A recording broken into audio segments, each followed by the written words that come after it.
Chris, congratulations on a great effort tonight. What was the best part of this outing for you this evening? Yeah, going into it, it wouldn't be 2020 if we had a home game, but we are the road team. Going into it, I knew Nola, knew these guys. Second time facing them this year for me personally, so I knew the hitters quite a bit. But my biggest goal was to establish the fastball down. And I thought we did an awesome job of that early in the game. We established that, showed them. I wanted to be the aggressor tonight, and I attacked the zone. And I believe it was 11 ground ball outs. I could be wrong on that, but I think it was 10 or 11 ground ball outs. For me, that's by far the most in my career so far. So, I taught myself something tonight, and that was if I make pitches and I can be efficient for 90 pitches, not take a pitch off, it's going to be a good night. Was that the mission tonight? It was just purely a commitment to get down the zone and stay down there for the most part? Absolutely, just because I try and repeat my delivery as much as I can. Especially if I'm establishing the fastball down, glove side, arm side. Depending on if it's righty or lefty, it helps my changeup. Then we can expand off of that. Up in the zone, and even get freezes at the bottom of the zone. Late in the count. So threw a couple cutters, a couple curveballs. Still need to do a better job with getting two quick outs. I had two, I believe it was two-out walks there. But I fell behind in the count with when we got two quick outs. Wasn't pleased with that personally, but overall Nola called a heck of a game, and it's always good when you got a little 5-run lead getting taken out of the game. It seemed like your commitment to getting this fastball down started several outings ago, certainly heading into Colorado is when it really looked like it was starting to turn for you. Is tonight the culmination of all that work, or was there some even deeper commitment to it tonight?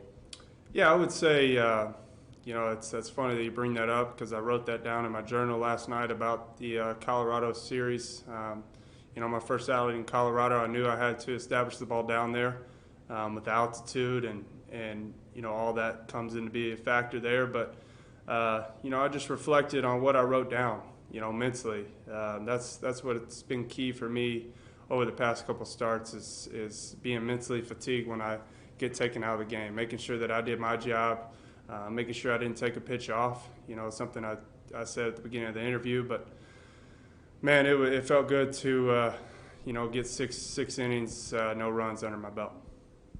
It seems like that cutter is coming to you pretty comfortably. You're using it in good spots. You're sequencing it nicely. How big a weapon is that turning into be for you? And what kind of upside do you think still remains for it? Yeah, I think it's going to be a big weapon for me. Showing it early in the game. Basically it's a pitch that for me it's just going to miss a barrel. It's not necessarily a put away pitch for me. Steal some strikes early in the count, get some ground balls. But it's a fastball for me, so I think that's why I was, I've been able to establish that pitch so fast. I worked on a little slider in the off season, didn't really, wasn't a pitch for me. But the cutter, since it's a fastball, that's what my thought process is when I deliver the pitch. I think it's going to be a big weapon for me later in the year. Thanks, Chris. Good job, man. Thank you. Kevin Acey? It certainly seemed like it, but I want to check with you. Was this as locked in as you've been, even more so maybe than Colorado? Absolutely. I basically, eliminated the noise this week.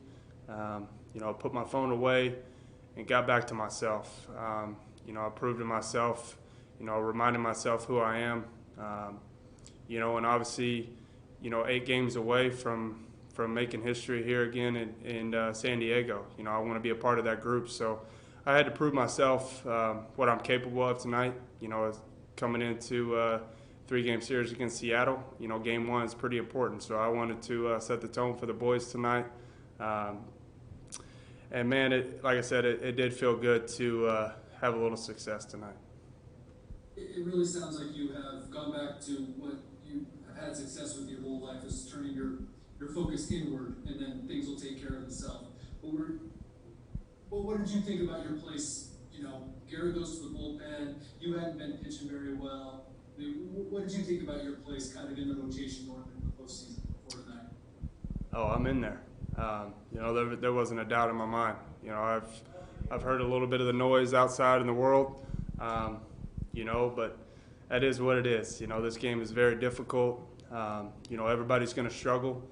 All the greats out there, they struggle. We're human, but it's how you bounce back. And I kept telling myself that. For me personally, my family gets all the credit. I FaceTime them as much as I can. Being away from home, not being able to see their faces and hear their voices in the stands has been difficult for me.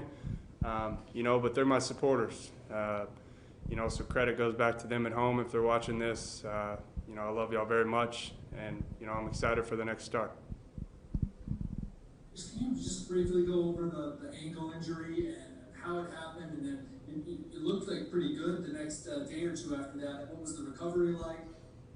Yeah, it was. Obviously it was very frustrating for me. It was my first injury besides Tommy John that I've ever had in my career. I've been very fortunate, very blessed to have a healthy body.